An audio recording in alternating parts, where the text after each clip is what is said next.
department always has some emergency tools at their disposal to try and stretch this deadline out. Faces here, Marsha, you look good in your burnt orange.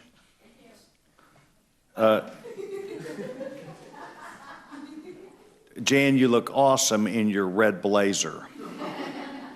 With a nice collar. Well, that is a nice collar. Tonight, the Rules Committee will consider H.R. 3495, the Women's Public Health and Safety Act. The bill is based upon the basic principles, I believe, of federalism. Under this bill, a state would be granted the discretion to withhold Medicaid funds from a clinic or doctor that provides abortion services. Pretty straightforward.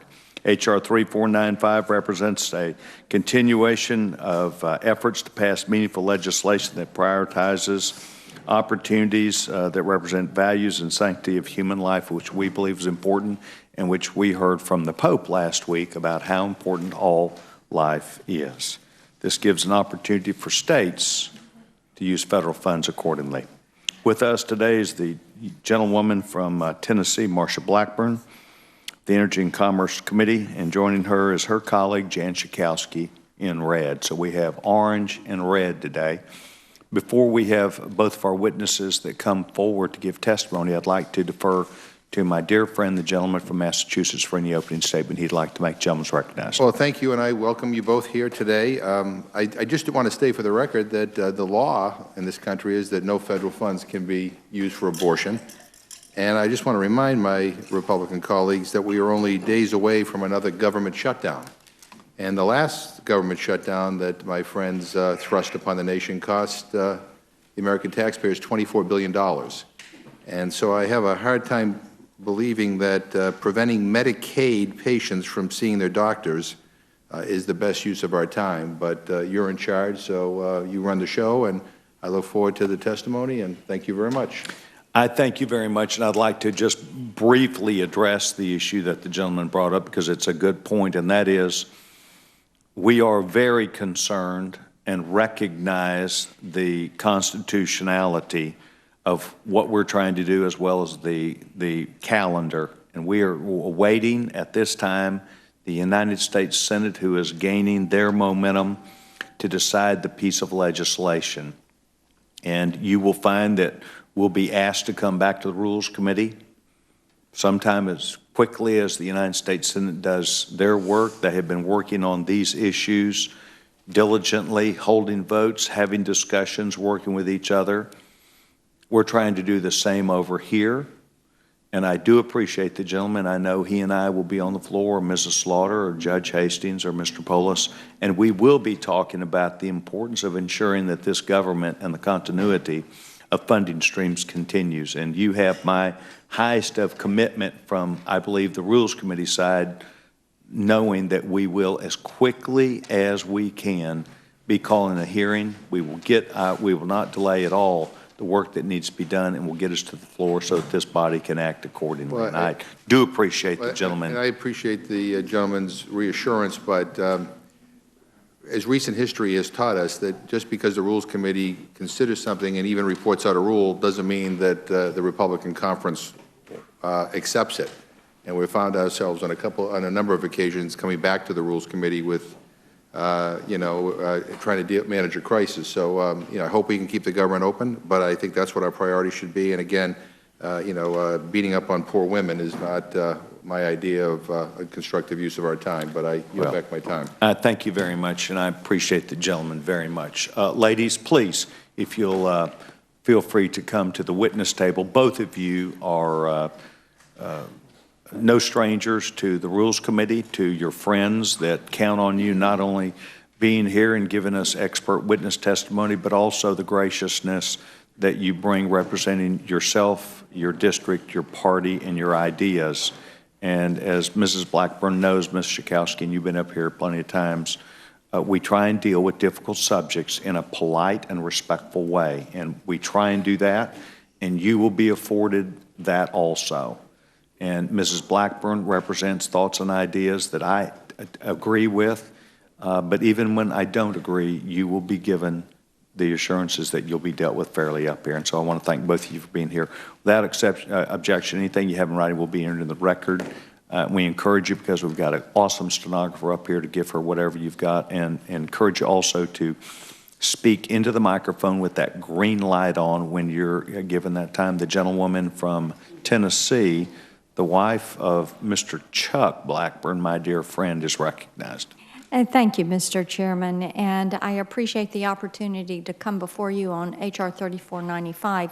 This is the Women's Public Health and Safety Act. It's a bill that Mr. Duffy authored and brought to us at Energy and Commerce Committee, and we have, as you see before you, an amendment that will become the bill. As you appropriately stated, this is a bill about flexibility and about giving the states more flexibility as to who they choose to include in their Medicaid program health care providers. And they may want to have people who do not perform or participate in the performance of elective abortions.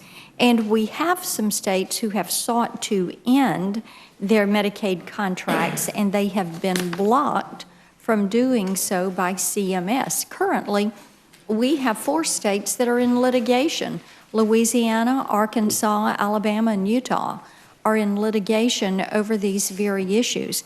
So this is a step that we can take that says, let's give the states the flexibility that they are requesting and that they need. They have proven that they need this flexibility, and let's allow them to make these decisions. And with that, I will yield back.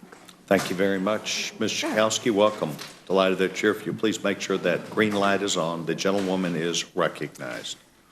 Thank you so much for allowing me to testify once again. And I am testifying in opposition to 3495. Here we go again. To consider legislation that is purported to protect women, but the truth is that this bill is yet another attack on women's health and their ability to make their own choices. The misleading name Women's Public Health and Safety Act seeks to target and exclude abortion providers, or anyone who even remotely supports or is involved with a provider or entity that provides abortions, from participating in Medicaid, even though not a single federal dime is spent on providing that abortion. In fact, I've been calling this legislation yet another radical assault on women's health care. This bill would permit a state to terminate a provider from Medicaid solely on the basis that the provider also provides access to a safe and legal abortion without federal dollars, without regard for the impact on access to care, and leaving no recourse for that provider. Excluding a provider from Medicaid solely on the basis that the provider also provides access to safe and legal abortions would be bad enough, but the legislation doesn't stop there. This legislation would allow a state to terminate a provider from Medicaid if that provider has had any sort of, quote, participation, unquote, with an abortion. What constitutes participation on the part of an entity is completely undefined. And let's be clear, the Blackburn Amendment does not change H.R. 3495 underlying purpose, intent, or its devastating impact. The Blackburn Amendment gives states the ability to, quote, establish criteria, unquote, for determining if a provider that, quote, performs or participates in the performance of, unquote, abortions would be allowed in the Medicaid program. This broad language would give states an unchecked authority to exclude any provider the state defines as participating without any consideration to the health needs and concerns of its Medicaid enrollees. Some examples of how far this criteria could go: a state could exclude a hospital for offering life-saving care as required under the Federal Emergency Medical Treatment, or EMTALA, law. If a state determines that the care was provided when there was not an immediate threat to the woman's life, but instead was a serious health care threat, or entire hospital systems could be excluded because many hospitals do provide abortion services. This would not only mean that Medicaid patients could lose access to their choice of medical providers for all of their health care services, but could be particularly harmful in rural areas where there are fewer hospitals to serve communities. This bill allows the government unprecedented involvement in a woman's own personal health care decisions, right down to who she chooses as her provider. That's why, historically, federal Medicaid rules have always, regardless of which party is in power, provided the right of Medicaid beneficiaries to seek care from a trusted and medically qualified provider of their choosing. This bill is one more assault in the long list of Republican assaults on women's health. We know that if this legislation had been enacted in the past month, when Governor Jindal tried to kick Planned Parenthood out of Medicaid, there would have been only 29 providers left across the state to serve more than 5,000 additional patients. And Louisiana is not a unique case. In 2/3 of the 491 counties in which they are located, Planned Parenthood health centers serve at least half of all women obtaining contraceptive care from safety net health centers. In 1/5 of the counties in which they are located, Planned Parenthood sites are the sole safety net family planning center. The Medicaid statutory provider choice protections are there for a reason. That language protects against the ideological and political whims of politicians at the expense of women. The claim that this legislation seeks to protect women could not be further from the truth. This is yet another attempt for Republicans to erode the fundamental, constitutionally protected right for safe and legal abortion. This legislation, which would undermine the right of a woman to choose her own provider, or the right of a provider to support or provide access to safe and legal abortion, should be rejected. And I yield back. Thank you very much. This is an issue back home for me also. And I'm sure every one of our members, whether you're from New York, whether you're from Dallas, Texas, have strong opinions. I believe state legislatures know a lot about this issue. They know a lot. For instance, I learned the other day that there's no Planned Parenthood organization in the country that has a mammogram available to it. I thought that was women's health care. So we have isolated it down, and Ms. Schakowsky, I believe you very adaptly, appropriately said it. This is about abortion services.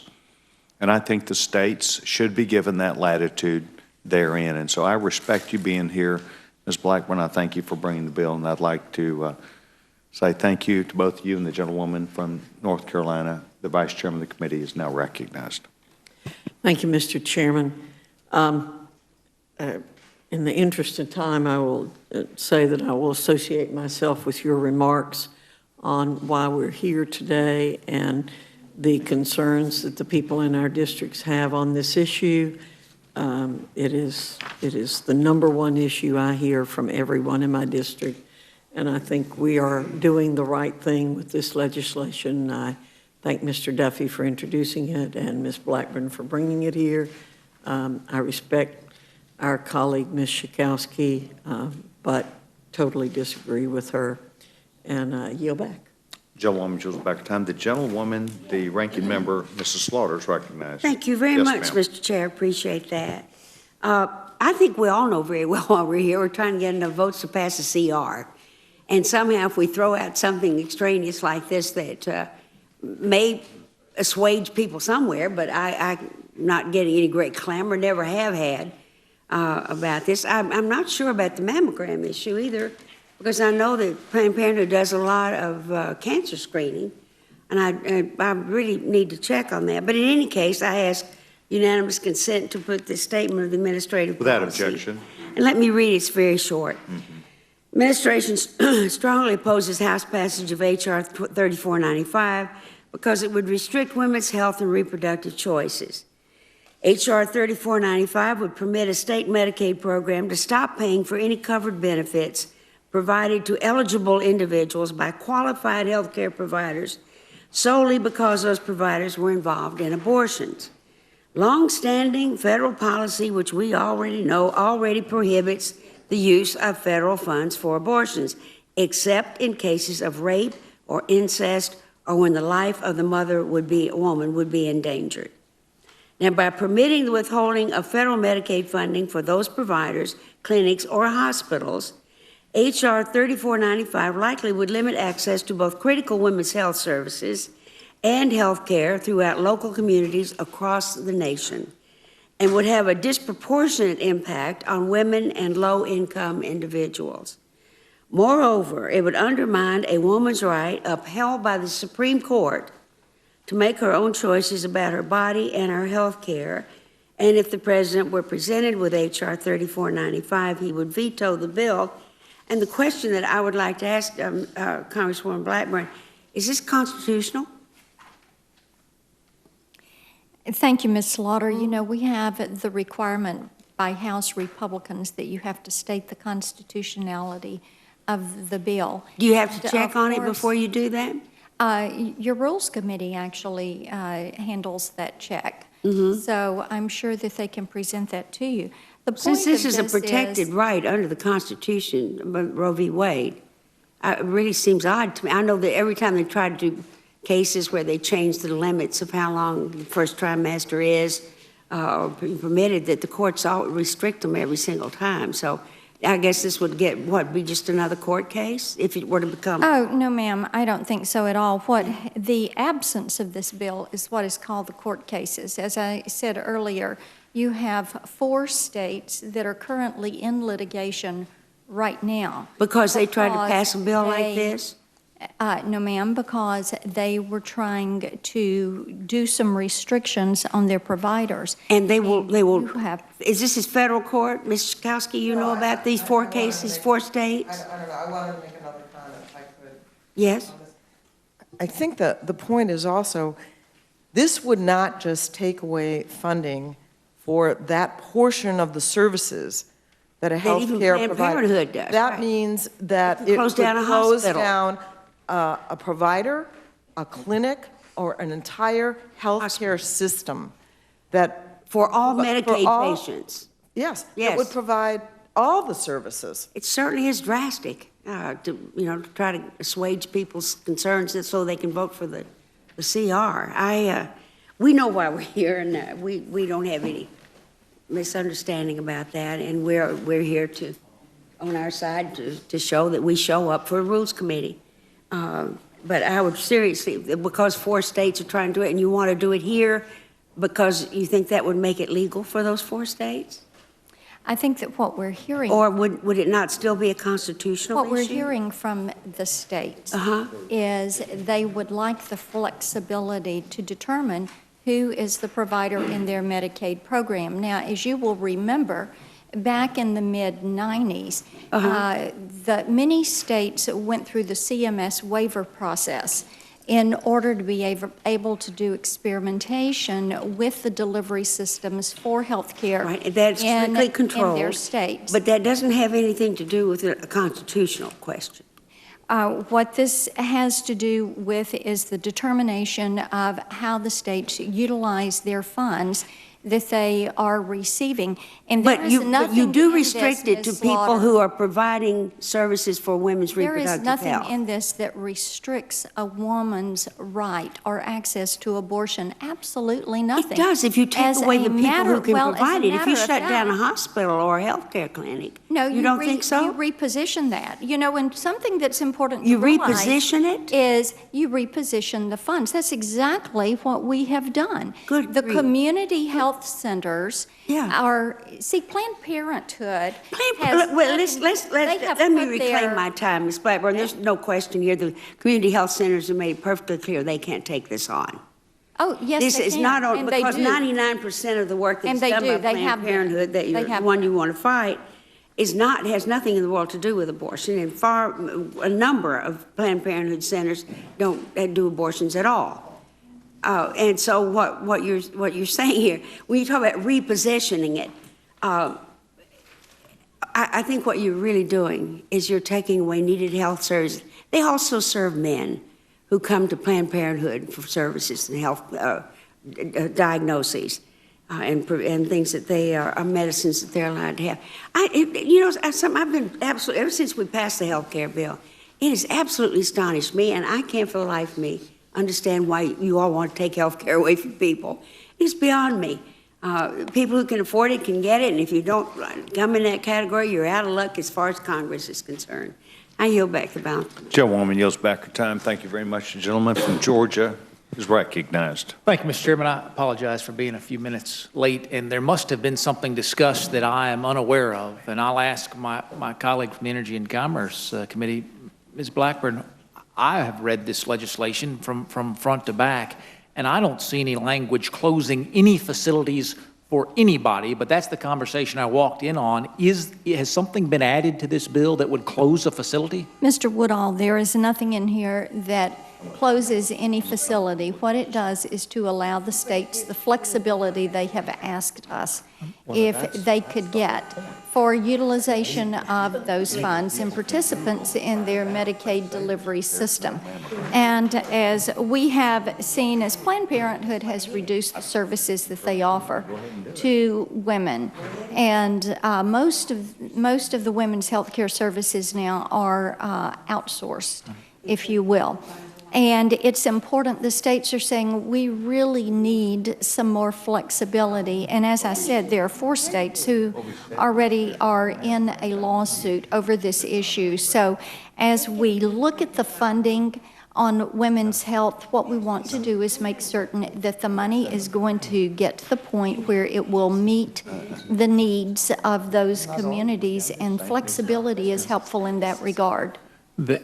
I'm a big fan of local control, but there are often some moral issues that we do deal with here. I certainly think life is one of those. I think providing critical care to communities that need it is one of those.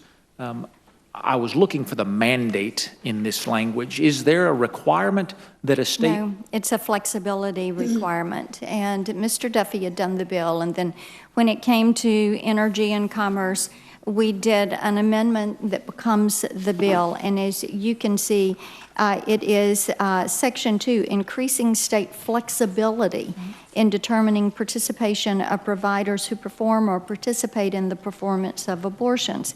And so what you have is the insertion of flexibility into the allocation of this funding stream. That is something that the states would like to have. It's how you move money forward to meet the greatest need, and it's the reason for bringing the bill forward.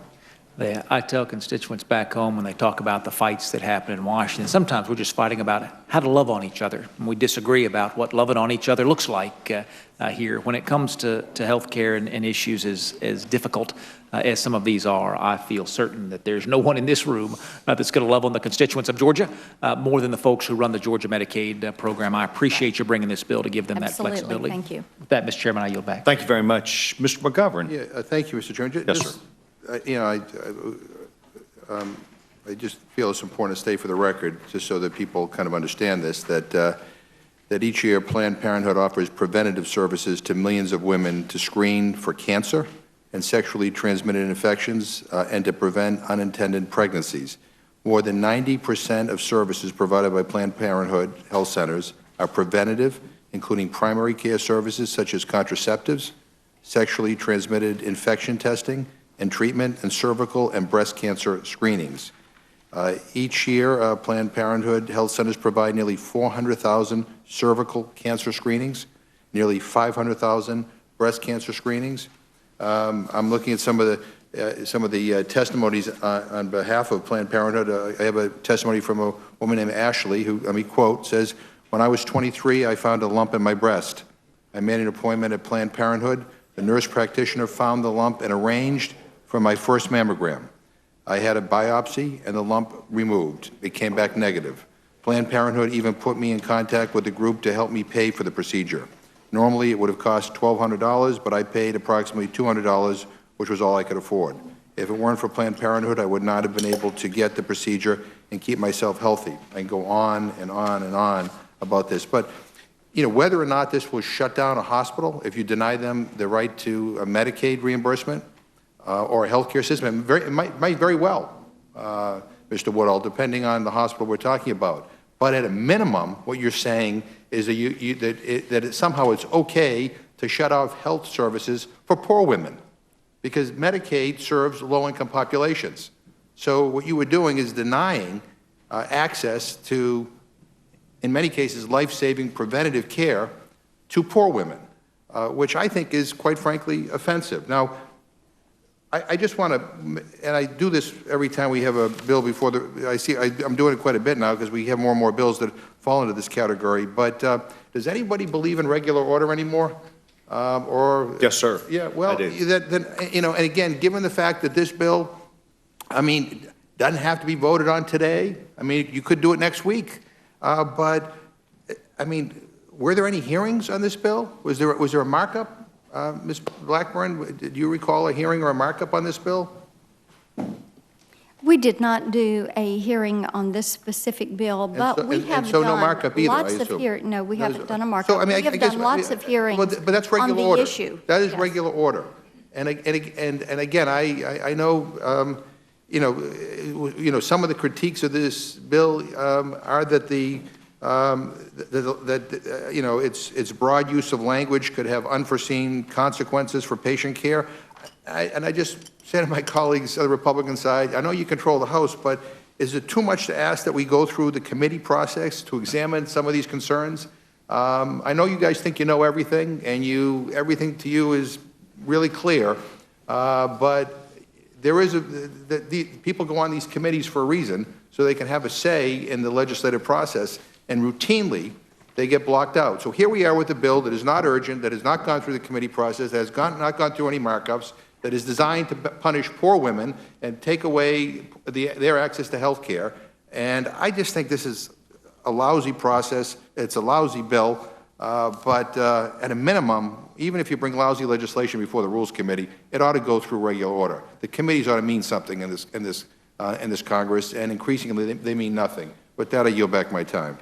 Thank you very much. By the way, the gentleman will be pleased with legislation that he'll see soon where we do exactly that, where we give specific intent to the Energy and Commerce Committee to appropriately look at in detail this issue so that the facts and figures are available, not just within committee, but they become generally available for the entire country. Is that your special committee on Planned Parenthood you're talking about? I think you'll see an opportunity to follow exactly the same things you want. The gentleman's recommendation. But with respect, you know, if you're going to form a committee to look into this, I think, you know, it would make more sense for you to report legislation out after the committee, which I think sounds like a waste of money. But you ought to. I mean, you have committees of jurisdiction already, but you ought to let the committees do their work and have their hearings before you bring legislation to the floor. Well, I appreciate the gentleman. You know, and I think he's far enough along where he recognizes if the state wants this flexibility, the state can get the flexibility. If the state chooses not to take up the flexibility,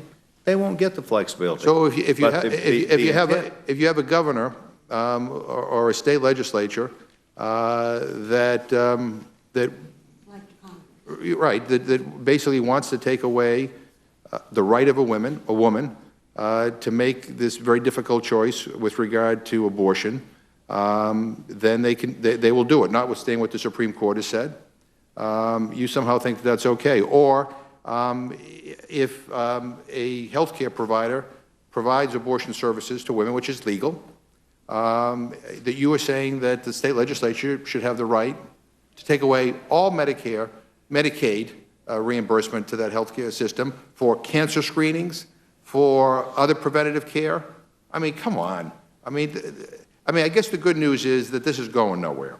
The bad news is that it continues this drumbeat, you know, beating up on poor women, and I think it is wrong. But I've said enough. I yield back my time. Gentleman, yes, back his time. My point is that we in fact do believe in regular order and believe that we will have a detailed analysis and report that will be available from the committee system. Thank you very much. The gentleman from Louisville, Texas, Dr. Burgess. Thank you, Mr. Chairman. And of course, Mr. Chairman, as you know, in Texas, Governor Perry did decouple the funding through the Medicaid system from Planned Parenthood and said we are only going to pay for those services that are not associated with an institution that provides abortion services. And as a consequence, in fact, I think the figures sort of speak volumes about that there are now increased dollars going for women's health that are not associated with those that provide abortion services. Now, the publication PolitiFact is not generally kind to conservative thought. They took a statement by Joe Pullman, who's the head of the Texas Alliance for Life, who said that Texas funding for women's health services is at historically high levels, and in fact just increased another $50 million for the next 2 years in the last legislative session. They go on to note that Texas lawmakers this year voted to appropriate more for women's health services than before, including an additional $50 million. So PolitiFact, looking at Mr. Pullman's statement that Texas is funding women's health services at historically high levels, actually ended up rating this claim as true. And again, PolitiFact, not generally one that is kind to people on the conservative side. So I thought that was significant. Now, we did have a hearing along a similar issue in the Energy and Commerce Committee last week or the week before, and I do want to submit for the record the Texas Women's Health Program Provider Survey Patient Capacity Report. This is from January of 2013. That was 2 years after Governor Perry decoupled Planned Parenthood and Medicaid funding. So there was concern that perhaps the level of care was going to drop off. The conclusion of the Texas Women's Health Program Provider Survey was that overall, Texas Women's Health Program patient capacity results, the results are positive. In most areas, the survey found that the state has the capacity to serve even more women in 2013. Again, reference the PolitiFact article, the last legislative session in 2015 increased that an additional $50 million. Mr. Chairman, all this is to say that it can be done. We don't have to ask the American taxpayer to fund a procedure that they find abhorrent. And the funding for women's health care has not been affected in the state of Texas, even though Governor Perry decoupled. Will the gentleman yield? There is no federal funding that can be used to perform abortion. That's the law. Yeah. And so when you talk about reclaiming my decoupling, time, reclaiming my time. We've been through this before. You know the money's fungible. You know that the money can be used for anything within the organization.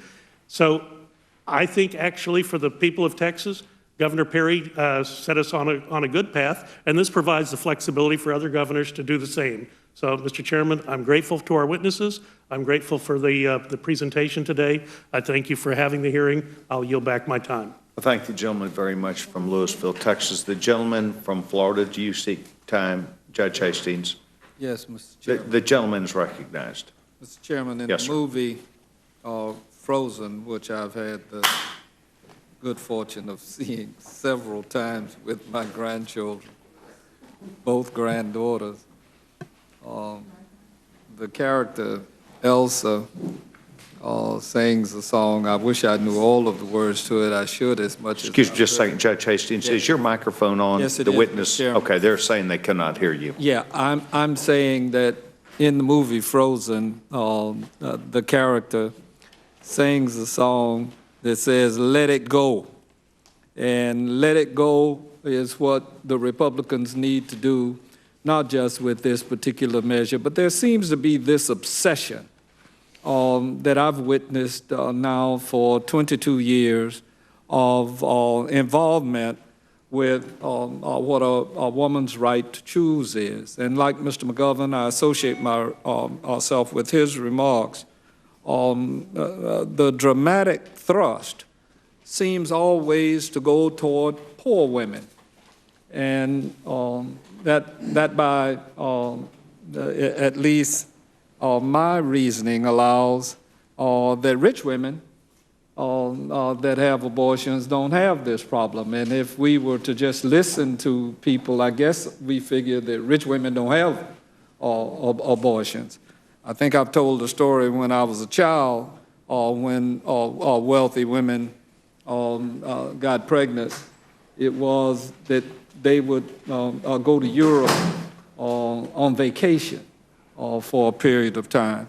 Well, my question, I guess, to Representative Blackburn, and I have great respect for her legislative skills and passion on this issue. It rivals mine on the opposite side, and I appreciate that. But in some counties, Ms. Blackburn, Planned Parenthood is the only place for safety net recipients to receive family planning care.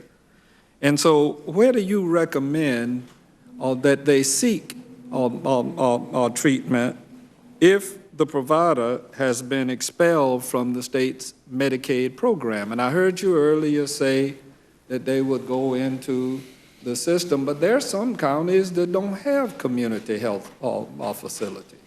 One of the things that we have found, Mr. Hastings, is that you have over 13,000 community health and federally qualified health centers in the country. And then with Planned Parenthood, you have a much smaller number of facilities. The community health outreach outnumbers the Planned Parenthood availability tremendously. And one of the things that we have seen also is Planned Parenthood has curtailed and outsourced many of their resources is that your faith-based clinics, your FQHCs, your community health systems are the ones that have been picking up the slack on those. But you answered what you wanted to answer. You did not answer my question.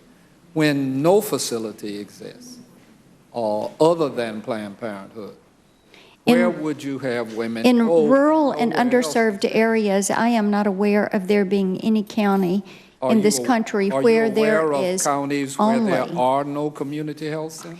I am aware that there are community health departments and federally qualified health centers, and that the services are available through those, and they're more readily available than they are through the Planned Parenthood centers. We have 55 Planned Parenthood affiliates around the country.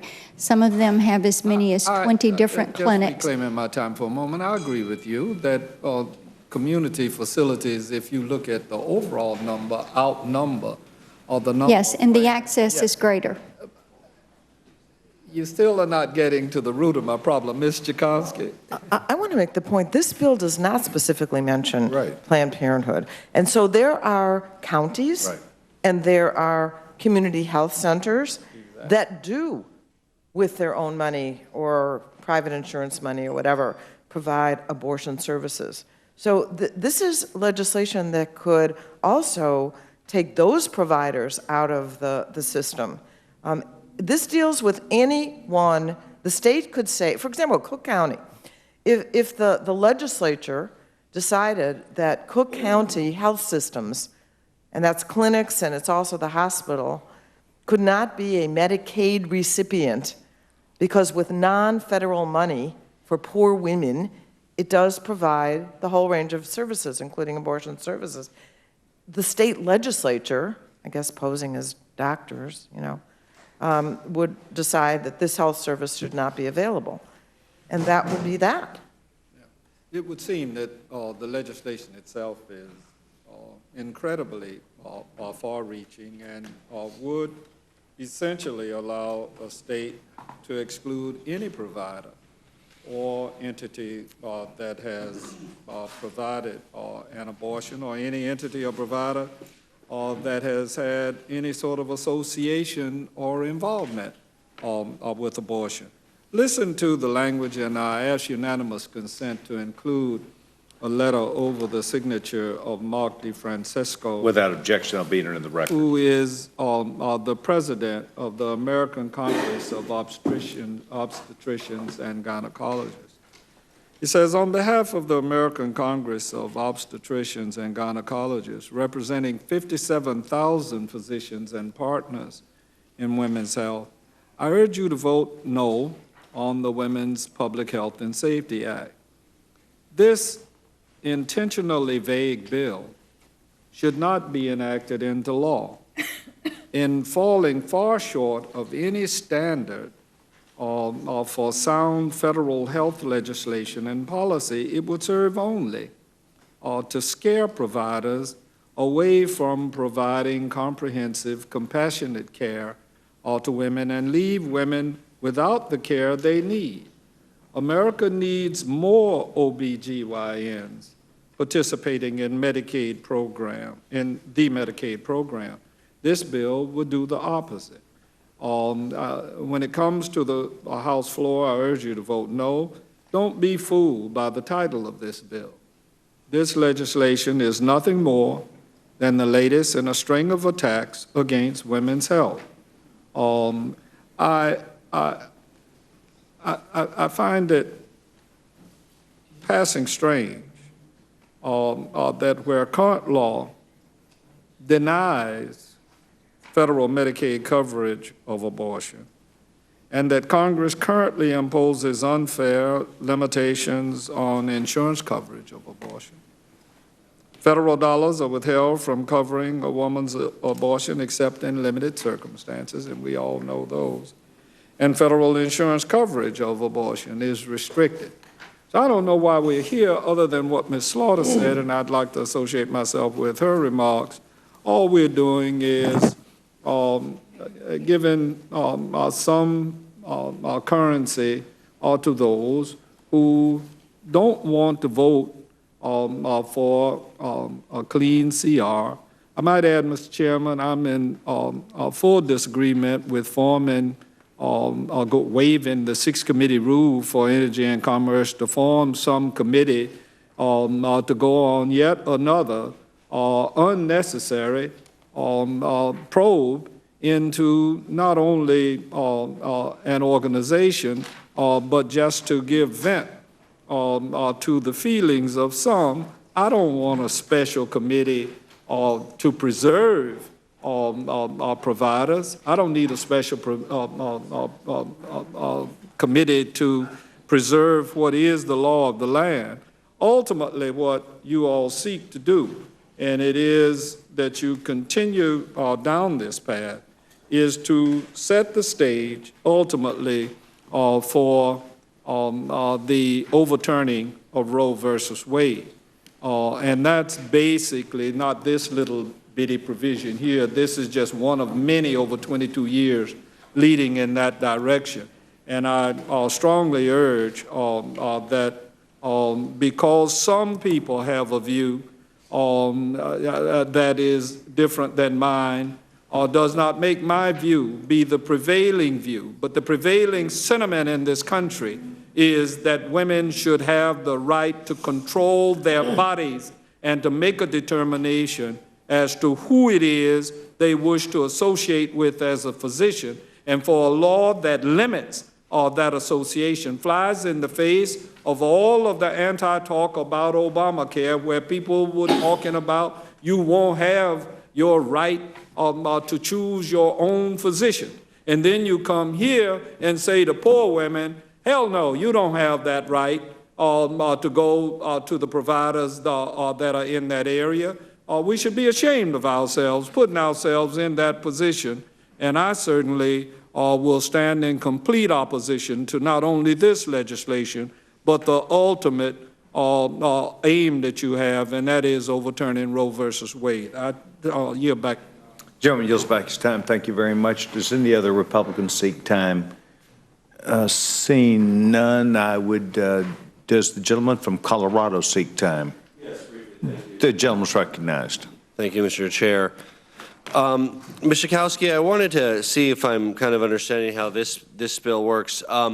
The other week, there was a specific bill around Planned Parenthood funding. This bill now doesn't mention Planned Parenthood, but it could actually defund the community health clinics, which last week, if I recall, many of the Republicans were arguing how don't worry about Planned Parenthood, the community health clinics will somehow serve all the women. Now they're actually doing a bill that seems to defund these, as you know, these community health clinics rely on Medicaid funding. It seems to defund these very community health clinics. Am I understanding that these two together would cut off access to for poor women to health care? Well, it could, if those clinics, which we have in Cook County and in some other places in the state of Illinois, also were to dare to participate, that's the word, so I'm not sure exactly what that means, in abortion services they could be cut off just as easily as a Planned Parenthood clinic could be cut off and defunded. And understand that there are many, many poor women for whom these clinics are the lifeline. That's what we're talking about. When we talk about Medicaid, you have to meet fairly strict income and asset requirements in order to get on the program, and they rely on these Medicaid providers, and any one of them could be gone. And what might that word participate mean? I mean, would that might mean that if a doctor says your pregnancy could be dangerous to your health and you might need to look at alternatives if it's a non-viable fetus, I mean, would all those things could potentially be considered participating? Well, I'm certainly confused on what that could mean. I don't know. Ms. Blackburn, would that, if a doctor found that a pregnancy could be life-threatening for the mother, if they were to inform her of that, would that be participating and therefore render the clinic a potential loss of funding? I would direct you to page 2 of the bill, line 3, and reading through the end of the bill, where you will see that the flexibility is given there. And again, Mr. Paulus, as I have said previously, this is about flexibility for the states. We have states that have sought to end their contracts, their Medicaid contracts. They've been blocked from doing that by CMS. They are seeking help from us. This is a way to make that happen. We have 4 states that currently are in litigation. One moment, please. Which part of the bill were you direct? Is it your amendment, your amendment, or the bill, the underlying bill you're referring me to? I'm on the amendment. Oh, the amendment, and then which lines? Page 2, line 3, and reading. Exception. Okay. Yes, yes. But what you will see is that this allows a state to choose to establish criteria regarding the participation in its Medicaid program. Whether it's institutions, agencies, entities, this is something that states have said to us, yes, we would like to have this flexibility, and it gives the states a maximum flexibility so that they can come in and set these programs, work with these providers. In Texas, Dr. Burgess just gave us a great example. When they did the decoupling in Texas, we know it works, and that access to care increases when you allow the states that flexibility. And the stats that come from Texas certainly are proof of that. You can look at some of the faith-based and community clinics that have provided necessary outreach and the way their numbers have increased. Well, I mean, there's nothing to stop any of these clinics from doing outreach now. This refers to potential loss of funding for clinics that have a series of health services that that you disagree with. The exception that you pointed to is only for a life-endangering physical condition, not for a health-endangering physical condition, and it would require a very high burden on an imminent danger of death unless an abortion is performed.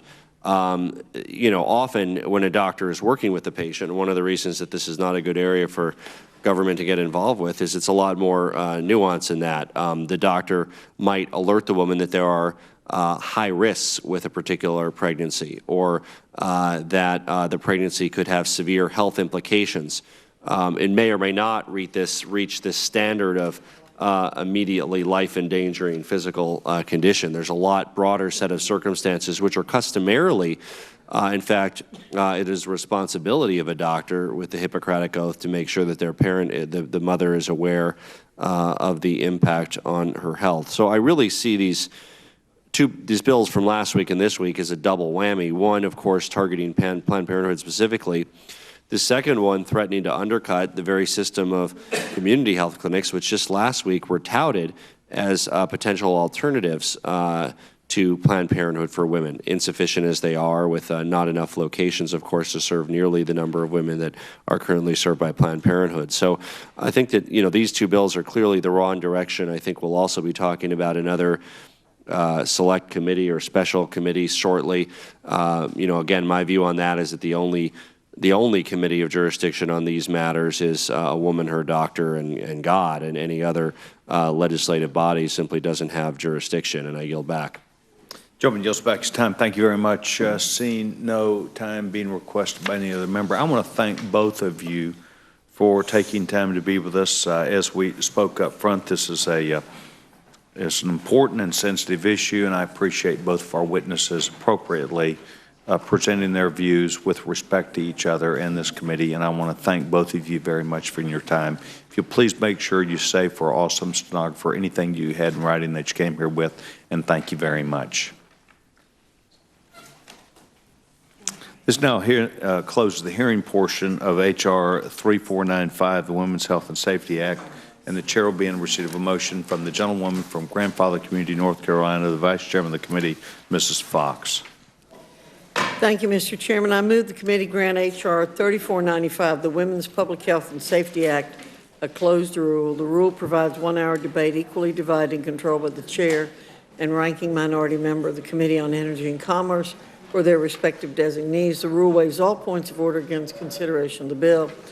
The rule provides that the amendment printed in the Rules Committee report shall be considered as adopted and the bill as amended shall be considered as read. The rule waives all points of order against provisions of the bill as amended. The rule provides one motion to recommit with or without instructions. Finally, Section 2 of the rule waives Clause 6A of Rule 13, requiring a 2/3 vote to consider a rule on the same day as it is reported from the Rules Committee against any resolution reported from the Rules Committee through the legislative day of October 1, 2015. You've now heard the motion from the gentlewoman from North Carolina, as well as what I believe is a straightforward explanation of the rules. Is there amendment or discussion to that? Yes, Mr. Chair. Gentlewoman's recognized. Mr. Chairman, I have an amendment to the rule. H.R. 3495 is yet another bill that has failed to go through regular order. There have been no hearings or markups on this bill, meaning we have not heard from expert witnesses and no one has had an opportunity to even offer amendments to improve this bill.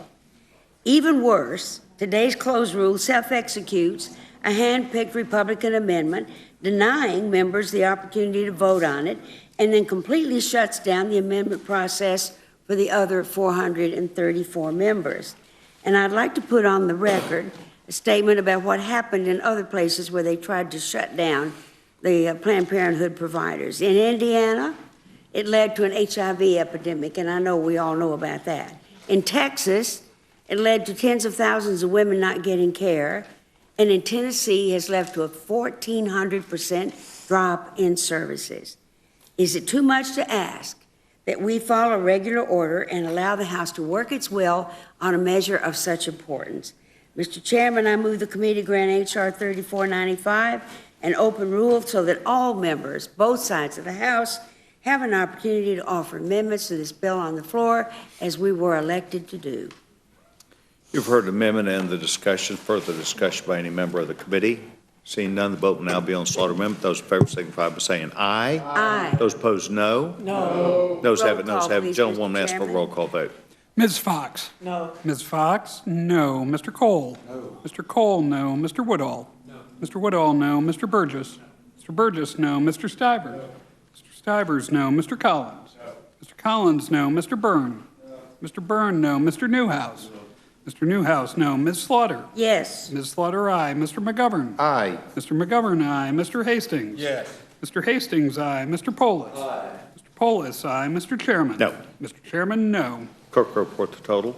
4 yeas, 9 nays. The amendment is not agreed to, not agreed to. Further amendment or discussion, gentleman from Massachusetts recognized. The gentleman does not seek time. I apologize. Is there further? The gentleman from Colorado. I just wanted to acknowledge I have a very special guest tonight. My sister is here, Jordana Polishutz. Wanted to welcome her to the Rules Committee. Oh, that's awesome. Right. So we've had your dad, we've had your son. It's a big month for family, Mr. Big month for families. It's a big month for family, Mr. Majority Leader. I mean, Mr. Chairman. There you go. Well, this is awesome, and we're delighted to Currying have a little her. favor over there. Yeah, I know how that works, but I'm delighted that where's she from? She's from Boulder, Colorado. Boulder, Colorado. Great. Well, thank you very much. Welcome. No further amendments or discussions, so the vote now be on the motion from the gentlewoman from North Carolina. Those in favor signify by saying aye. Aye. Those opposed, no. No. The ayes have Roll the call, ayes have. please. Gentlewoman asked for a roll call vote. Ms. Fox. Aye. Ms. Fox, aye. Mr. Cole. Aye. Mr. Cole, aye. Mr. Woodall. Aye. Mr. Woodall, aye. Mr. Burgess. Mr. Burgess, aye. Mr. Stivers. Mr. Stivers, aye. Mr. Collins. Mr. Collins, aye. Mr. Byrne. Mr. Byrne, aye. Mr. Newhouse. Mr. Newhouse, aye. Ms. Slaughter. No. Ms. Slaughter, no. Mr. McGovern. No. Mr. McGovern, no. Mr. Hastings. No. Mr. Hastings, no. Mr. Polis. No. Polis, no. Mr. Chairman. Aye. Mr. Chairman, aye. Clerk will report the total. 9 yeas, 4 nays. The motion is agreed to, and the gentlewoman from North Carolina, Vice Chairman of the committee, Mrs. Fox, will be handling this for Republicans. And Mr. Hastings for the Democrats. And Judge Hastings for Democrats. I'd like to, if I can, be as clear as I can be, not knowing when the Senate will perform their duties, knowing that rather quickly, as soon as we receive it, we would want members to know, put us on notice. But our next scheduled meeting is for Wednesday at 3 o'clock, knowing that if the Senate gets their work done, we would come in as quickly as possible. I will deal with, hopefully, this And this and will work be with the only you. committee that will deal with the CR. It is probably Just because of the because of the timing, year. I would anticipate that, but Yeah. I know Miles and Hugh will be in contact, and I'll do my very best to get with you. Can't wait to see what's in there. Well, I know you will, and me too. Thank you very much. Thank This you. now finishes the committee work for the day. Thank you very much.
I'm the leading state sponsor of terrorism.